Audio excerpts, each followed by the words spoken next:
I felt the speed. I felt the grip. Um, it's just this or that happens and we don't win. But I felt it again on Friday. Obviously, felt it on Saturday.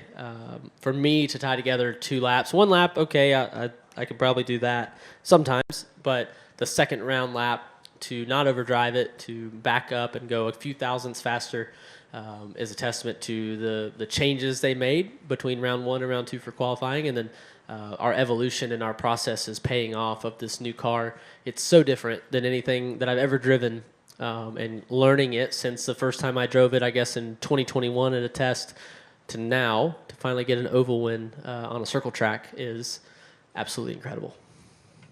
All right, we're now going to go to questions. If you have one, raise your hand. I'll work to get a mic to you. We're going to start with Jordan. Jordan Bianchi, The Athletic.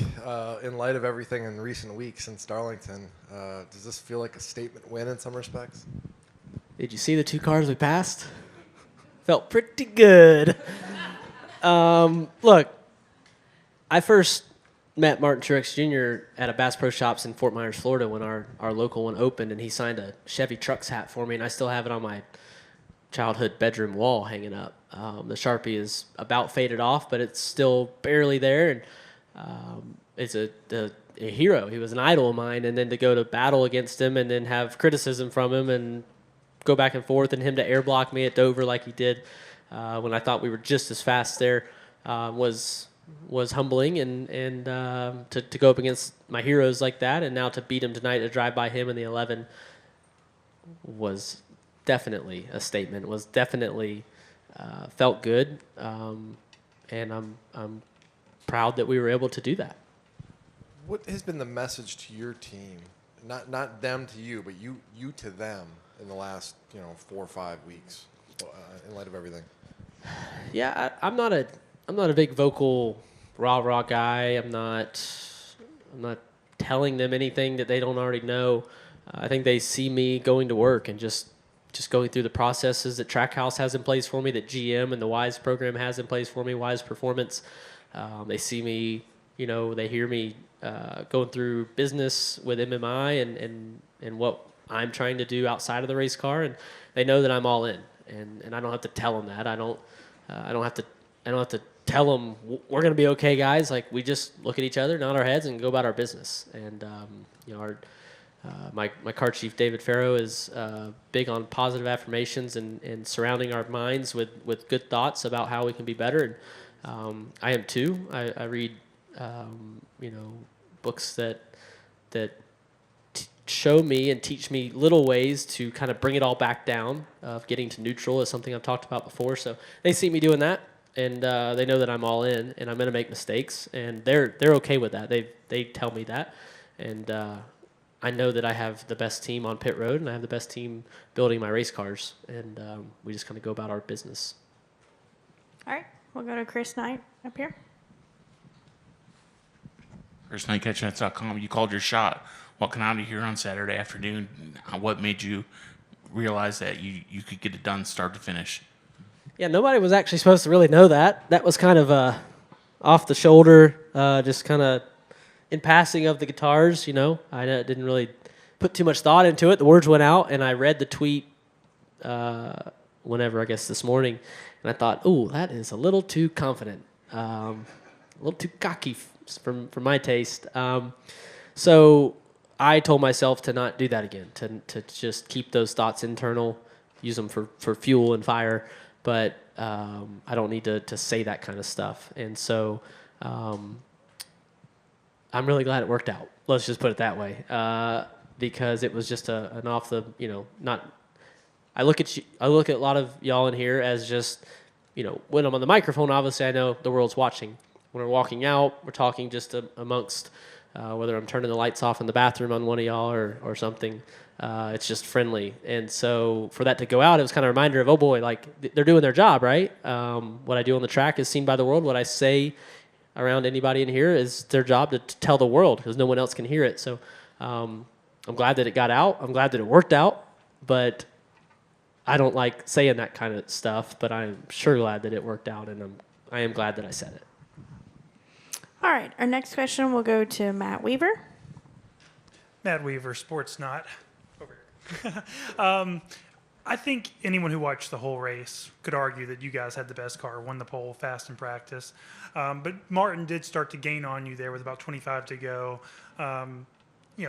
We always talk about dirty air. Is there kind of a balance between hitting your marks, especially in dirty air yourself? You're going through lap traffic, making sure you don't overshoot the corner while also kind of looking out behind you and doing all the things you have to do to keep the car behind you. What is that kind of balancing act like? It is. We had the lead early, obviously, with the pole, and then we got passed pretty quickly. And then Martin and William were really fast, and they were ahead of us. Tyler was ahead of us. Tyler had his issues, so there was kind of three of us, I thought, and I knew there would be one more that would come up there and race, and it was the 11. As we went into as the sun went down, I was fast enough to catch the 11 and 19 for the end of stage 2, but I couldn't get by him. Martin air blocked me all over the track, and I'm like, all right, well, try to get him in stage 3. Was clearly faster. And then stage 3 fired off. We all singled out. I had a shot at Martin for a few laps. He got by me, and he actually waved and gave me the peace sign when he cleared me early in stage 3. And I thought, okay, so he's not mad at me. Okay. And then the sun went down, and our Worldwide Express Chevy came to life. It was literally they call it light switch. It was like I flipped the switch and I got more grip, filled the grip bottle up, and from there, I was able to drive by the 19 and the 11 before the pit stops, which I think was key. They put up a fight, but they let me race them. They didn't just air block like they did at the end of stage 2, like Martin did, and like he did at Dover. And I feel like I've helped move the needle and teach some of these guys on track. So he let it just naturally play out, and the 11 did as well. And then when he got to me at the end, I air blocked him back, and then we got the gap, and I was loose for sure, and I think he was, I don't know what he was, but I got loose. The final set of tires started off looser than the previous set, and just kind of hanging on there at the end. Are you and Hocevar going to start a band now with the guitars? That'd be a bad band if we did. Nobody would want to hear that. Look, we drive the cars. We won the race. We can hire some talent to come play our guitars for us. I guess you plug this one in. I don't know nothing about music, but Riverhouse does, and Grant and the boys and girls over there with Zeb can play us a tune tonight. But to that point, though, it was a really good weekend for MMI, right, and the family there. You've done a lot of work with Phil, too, on Carson and just trying to clean some things up there, too. He's winning with regularity a little bit now, running up front. What are you seeing out of Carson here the last couple of weeks and months towards the goals that you guys have set for him on track and off track? Yeah, I mean, we're in a small capacity with Carson, but it is about managing the at-track stuff and just trying to manage his kind of larger-than-life, pun intended, for his height, his larger-than-life kind of personality that carries him outside of the race truck and race car. I see a lot of myself in him. I see incredible speed and talent, and I know the trucks that he's driving at Nice Motorsports with Phil Surgeon and that group with Al Nice, and to have Worldwide Express sweep the truck race, get the pole for the Cup race, and win the Cup race, it's absolutely incredible to be sitting here watching that confetti fly around outside the door, knowing that was shot off for us. I was just so proud of the effort of Nice Motorsports on Friday night, and to see Carson keep growing. I'm growing as well. So when we talk, we're not all that different. We're just at different levels and different ages and different chapters of our life, but we're kind of fighting the same things, and we make mistakes when we're really fast, and we should probably just let it play out. And I've been open with him that the things he needs to improve on are the same things I'm trying to improve on. So as I'm looking at him at 30 years old and he's so much younger, we're fighting the same battles, and internally we're trying to mentally get through all this with a lot of criticism on us. And he's had a lot, and I've been one of them. I criticized him when I thought he needed it, and I thought I explained my view of it. We've seen obviously a 2.0 version of him, and I'm working to get to, maybe I'm at 1.8, but we're going to get to 2.0 here, as I keep evolving. All right, we'll go to Stephen Margero. Go ahead, Ben. Oh, sorry. Okay, we'll take you both. All good. Stephen Toronto, CBS Sports. Ross, I asked Phil this same question. I want to go back to this race 2 years ago. You were running third I think it was, before the last caution. And Phil called you down and brought you to pit road. And I believe you said afterwards that you would kind of question that call. Why? We just took ourselves out of a top 5 run. As it turns out, Phil was right. That race ran green to the end. You finished second. So now that you've reached this point with Phil and you guys have accomplished all that you have together now, how pivotal do you think that race was to developing the level of trust that you've built with him? Yeah, some people might think that our radio is too quiet, and it's days like that and moments like that that are the cause, because I describe the car, and that's all I do. I describe the track, the car, what I'm feeling, what I need, and sometimes it's not enough communication, and they're learning to poke me more because I'm just driving the car. There were times tonight where we were leading there at the end after the final pit stop. I thought Martin was catching me. I thought I needed another half a tenth of speed. And I drove in turn 3 about 30 feet deeper, and I didn't make the corner. And I thought, well, don't drive into... And the whole time, I could have been explaining the car maybe. I could have been in a better headspace, but I'm just driving. I'm, trying to find every bit of hundredth of a second to manage my gap and go fast. And, I've learned that my boys and girls at Trackhouse and on the one car, they're the smartest that I could possibly ask for, and I let them do their jobs, and they let me do mine. So like we talked about earlier, I'm not a rah guy. I don't psych them up. They don't psych me up. We joke. Our hauler is one of the most laid back I've ever been a part of, pit crew and road crew, and we just kind of go about our business. So I learned a lot that day, and I matured. That was half a season into my first Cup season, and in Xfinity, in the 4 car, I would kind of learn from Landon Castle, kind of quarterback the car from there. And we need to pit, we need to stay out, we need to wave around, we need to take scuff tires now because we need to save our stickers for later. And it's not the case when you get to the Cup Series. You need to let the smart boys and girls make those calls. And I feel like, Phil kind of goes under the radar when you talk about big names among crew chiefs like Childers, Wolf, Small, etc. Do you feel like Phil still doesn't get enough recognition or respect as being among the top crew chiefs in the garage area? I think in the garage they know how fast his cars are. He's been a journeyman of sorts, a lot way longer than me, but he's been through teams and worked his way up from not being a crew chief to being a crew chief in the Cup Series and winning races now. And this it didn't just happen overnight. So the people in the garage know Phil Surgeon. I'll be honest, whenever they said he was going to crew chief the 42 Cup car, and when Kenseth was driving it, when Matt was driving it, I didn't know who Phil Surgeon was. And I thought tuned in on the 1 and 42 as I was not driving in the building, but I was at CGR, and I had to ask who is Phil Surgeon. And I felt really silly saying that at the time. And I'd been around him. I just didn't know the name. I didn't know the face with the name. So I knew the face, but I didn't know the name. So I love it. I love that he just goes about his business. He's not flashy. I've learned to embrace the fandom and the front facing of Trackhouse and NASCAR that I've been fortunate to be given. I'm proud to be one of the faces on the broadcast when they put five racers up there on the football coverage or baseball or talking about the next race, and I'm one of the 5. I'm proud to be that guy, one of those 5. But I'm more like Phil than I am, a rah guy. I don't really put myself out there. I got people that can do that for me. Thanks, Ross. I'll hand off to Steven now. Okay, Steven Stump of FrontStretch.com.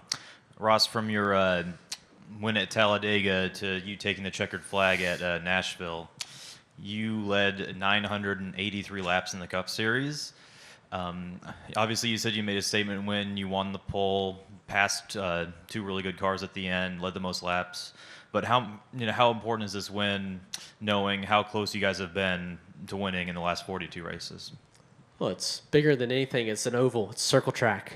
You have to lift and slide and hit the gas and brake and turn the wheel. So my boys and girls on the one team have not let me forget that. And they have been kind of, pushing me on that. We'll take you serious when you win went on an oval track. They've won races. This one team before Trackhouse and I were a part of it was very different iterations, but they were winning races in the Cup Series. So they'd been here and done it, and they wanted to see me do it on a true oval.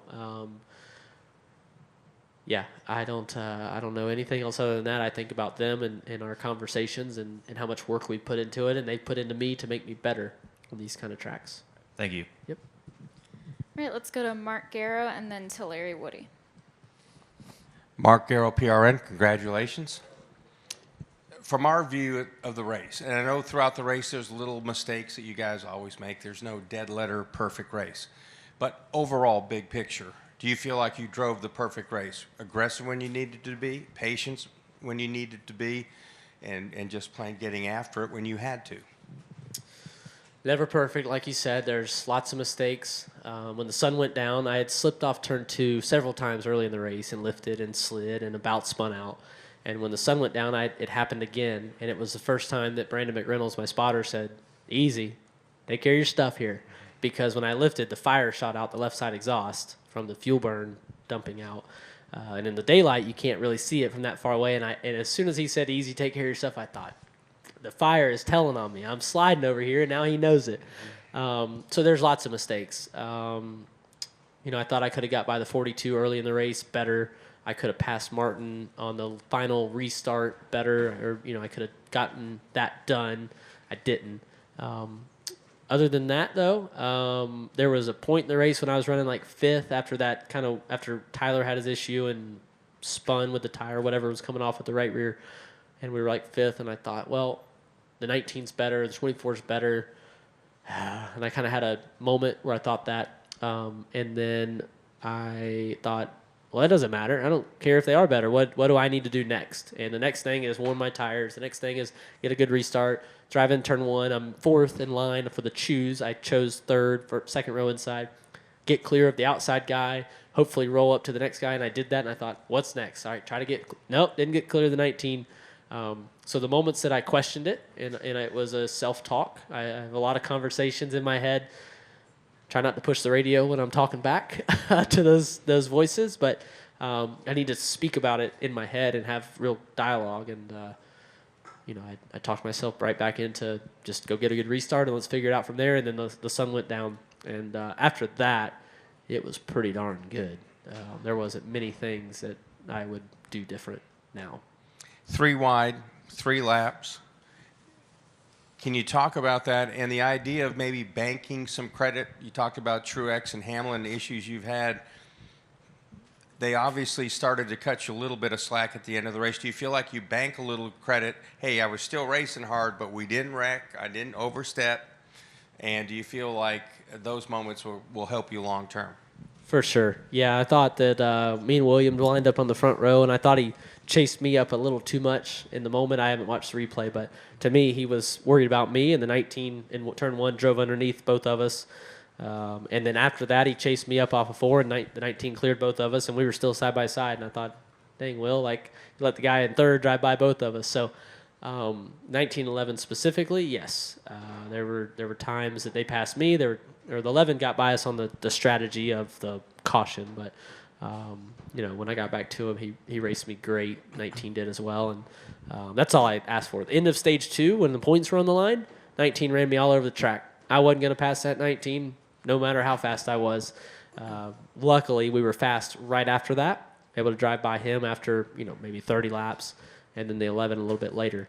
I feel like if we'd have pitted again, the final pit stop, and ran to the end and tried to pass him late, I don't think I'd have got the same courtesy. So a little bit fortunate on the timing, but also definitely they did it how they've said they would. And, I've been racing them with more room, and they gave it to me tonight. Ross, Larry Woody, Justice said this is his sweetest victory. How special is it to win in the boss's backyard? I know you'd said you really put emphasis on this race, and also a follow-up. Tell us again the history of the watermelon smash. Yes, sir. Yeah, look, it's hard to beat the first. First win last year at COTA, but Nashville is where the word Trackhouse was formed. Justin moved here with his family. Steve and everybody at Tootsie's, he went to a meeting with them, and he said, believe in me, take a chance on me, and I will make it pay off for you. and Tootsie's was one of the early sponsors of the 99 and 2021. And Justin told me that story, and he still lives here. Ty lives here. Dean lives here with Trackhouse 360, and it's incredible the thought that we won here. It's mind-boggling. It's hard to line that up, have a fast car here, but for us, the one team, all 3 years we've been here, with our group, has been capable of running in the top 5, and tonight we put it all together. So incredible.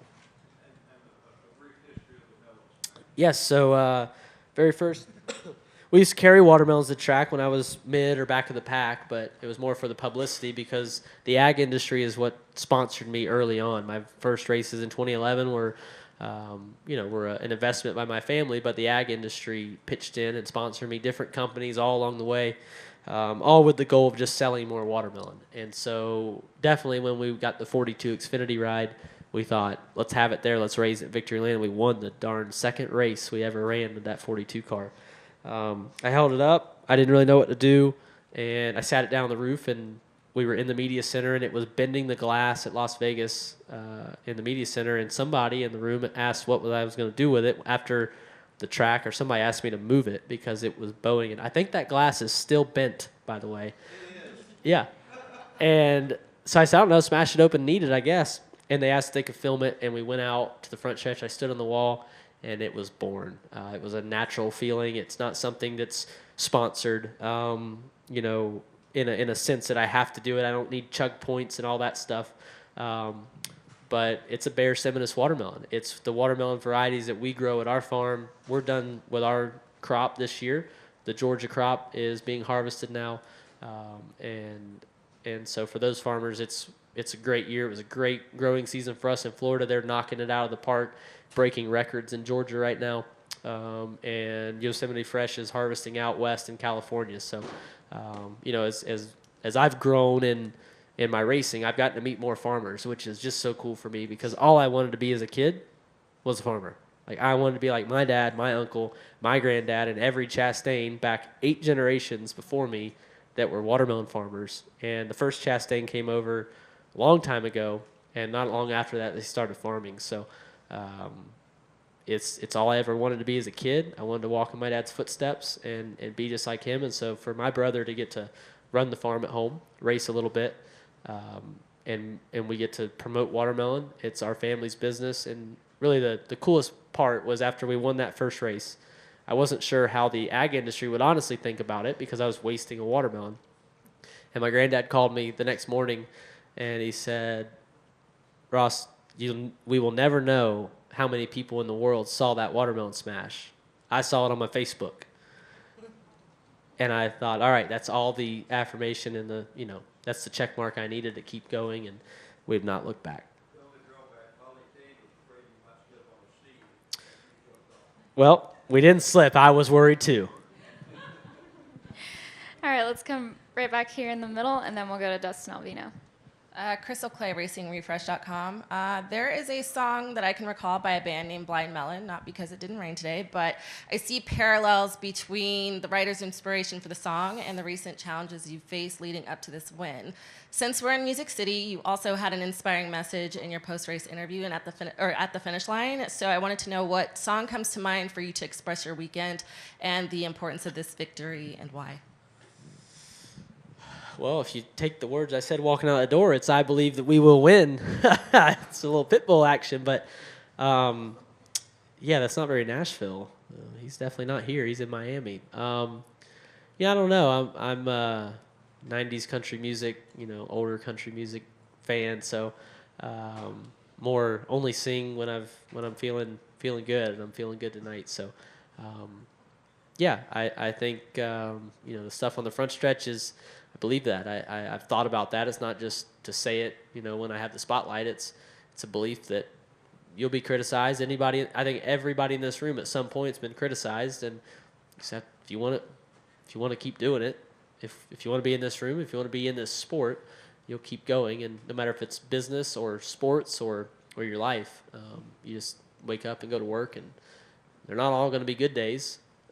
We're going to remember the old days better than they probably were, and just get up and go to work every day and see what happens.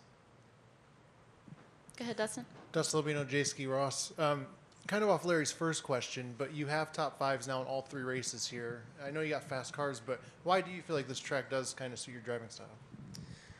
Well, I've heard other people in the sport say it. You cannot drive a slow car fast. I've had fast ones here, but I've had fast ones a lot of places and haven't put together top fives and wins. So I don't know.